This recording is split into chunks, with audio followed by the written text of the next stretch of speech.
are members of the West Liberty Hilltoppers men's basketball program. In the center of our podium is head coach Jim Crutchfield. To the far end, to coach's right, the Seger Bonifant. Seger is a senior forward from Berlin, Ohio. To coach's left, Mike Lamberti. Mike is a senior forward from McDonald, Pennsylvania. And Coach, I know losing is never easy, but what an incredible basketball game to participate in. Give us your impressions on the way your team fought, especially down the stretch. I thought we played really well. I thought we played a really good game, and I thought Lake Memorial played well too. You know, we were kind of hoping they'd have maybe a colder day from behind the arc, but that didn't work. They're very good offensively. That's why they're scoring 100 points a game. Kind of picking your poison. We were trying to choose maybe not to let them get to the rim and maybe have to give up a three every now and then, and they made them. But from our end, you know, I'm never really happy because sometimes we win and don't play well, and I'm not happy. And we played great today and we lost. I'm still not happy. I'm in the wrong profession, I think. It's you know, these guys have a lot of heart, and when they lose a game like this, it hurts them. And I hate to see these guys hurt, but I wouldn't want to coach players that wouldn't be hurt after a loss like this. So, you know, it's one of those things where you look back, they played in a great game, and they played really well. These two guys beside me both played great, but I appreciate more the fact that they played as hard as they could, and that's kind of been our MO. And for that, kind of happy with the way they played. Tough loss for us. We sure would like to be playing the national finals, but I'm really proud of our team too. Thanks, Coach. We're going to start with Seger Bonifant.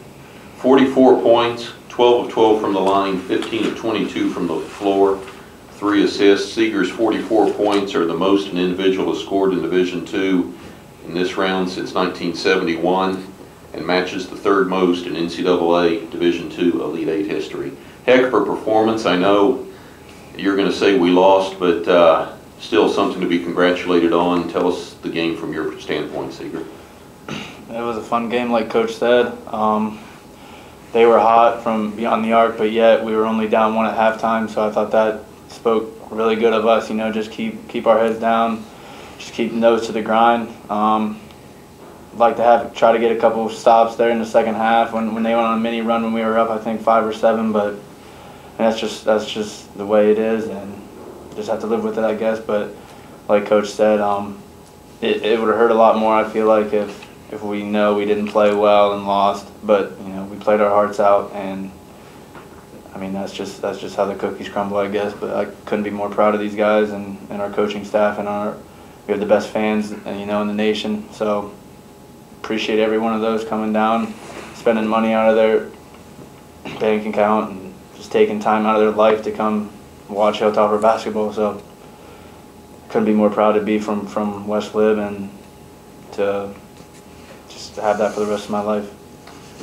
Mike, you had double-figure scoring, 10 points, 5 rebounds, and assist.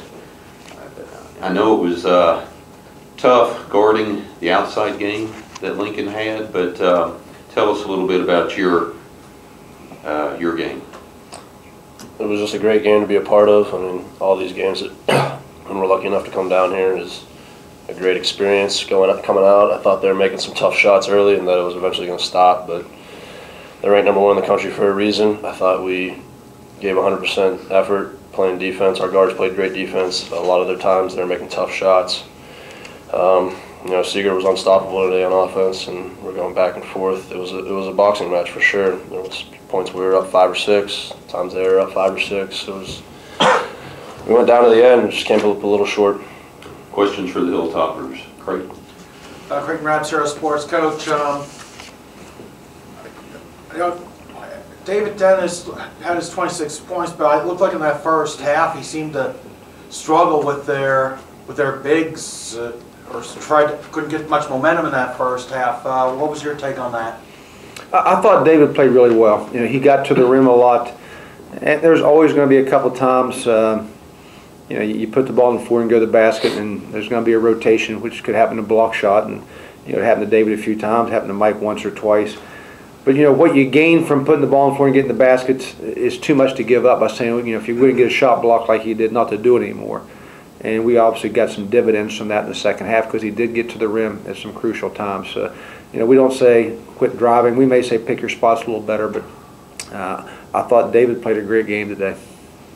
So if you could talk us through like those last 15 seconds, looks like you got coming out of that last timeout, you had that chance to steal the win, if you will, but it looked like you guys had a couple of unlucky breaks. If you could talk us through that. Well, I thought David got a good look when he got fouled. Is that what you're talking about? Yeah, he got fouled, went to the line, just they didn't roll our way. But again, we kept scrapping, kept fouling the right guys, and we had chances to win. It just didn't go down. Go ahead, David. David, NCAA.com is for you, Mike. Early on, the way both teams were scoring in the first 5 minutes, could you sense that this was going to be a special game that was probably going to come down to the last few seconds? I had a little feeling it was going to be pretty high scoring. It was going to be like who went cold first, but no one ever really went cold. And both teams played really hard. But yeah, to answer your question, I did think it was going to be a dogfight and high scoring in the end. Jim, there was a point there early in the second half where you guys had gotten about a 6-point lead or so, and their bigs looked kind of gassed. Generally, that's where you guys kind of put the pedal down. You just weren't able to do that tonight. Yeah, I don't know. I know number 15. He turned around and told me he was tired one time. Our guys recognize that. We just kind of do what we do. We attack and kind of come down.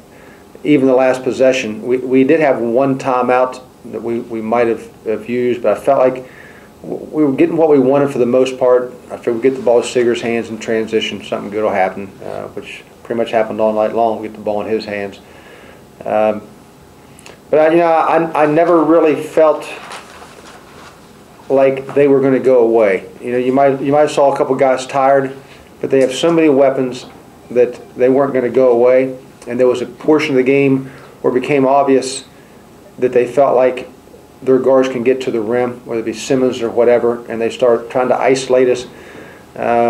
We gave a little bit of help, but if I had to point to the one thing that really was kind of a backbreaker during the stretch you're talking about, is when they had a guard come off the bench and hit 3 threes, cold, just walked in and drained 3 threes, hit nothing but net. If he doesn't come in and make those, I think you might have seen what you were looking to see, and that was we're going to extend the lead. But it wasn't so much anything but a guy coming off, and he hit 3 threes straight off the bench. And that's the kind of stuff that prevents us from extending the lead. Any more questions for the Hilltoppers? Well, gentlemen, it was a